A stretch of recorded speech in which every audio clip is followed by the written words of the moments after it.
মুম্বাইয়ের আকাশটা আজ অদ্ভুতভাবে থমথমে, যেন সুর হারিয়েছে শহর। সেই নীরবতার মাঝেই শেষবারের মতন বিদায় দেয়া হলো ভারতের সুর সম্রাজ্ঞী আশা ভোসলেকে। তার শেষ যাত্রায় সামিল হতে সোমবার সকালেই কাসা গ্রান্ডে আবাসনে পৌঁছে যান বলিউড ক্রীড়া জগতের দিকপালরা। চোখের জলে প্রিয় সঙ্গীত শিল্পীকে শেষ শ্রদ্ধা নিবেদন করেন তারা।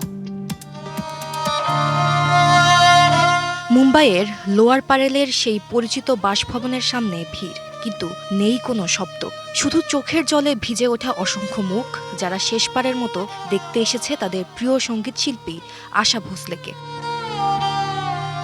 জাতীয় পতাকায় মোড়া তার নিথর দেহ যেন এক ইতিহাসের ভার বহন করছিল।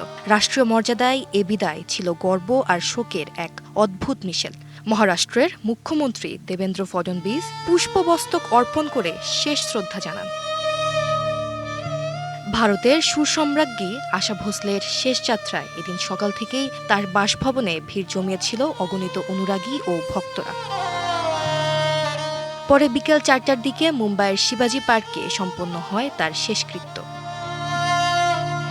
একটি যুগ যেন সত্যি শেষ হয়ে গেল। দশকের পর দশক ধরে অসংখ্য ভাষায়, অসংখ্য সুরে যে কণ্ঠ জড়িয়েছিল কোটি মানুষের জীবনে, সে কণ্ঠ আজ স্তব্ধ। তবু আশা ভোসলের গান ভেসে বেড়াবে রেডিওর তরঙ্গে, স্মৃতির অ্যালবামে আর মানুষের হৃদয়ের গভীরে। সঙ্গীতা ইসলাম, ডিবিসি নিউজ ডেস্ক। 200-র বেশি সার্ভিস ও ফিচারে লেনদেনের সব বিকাশ অ্যাপে সম্ভব।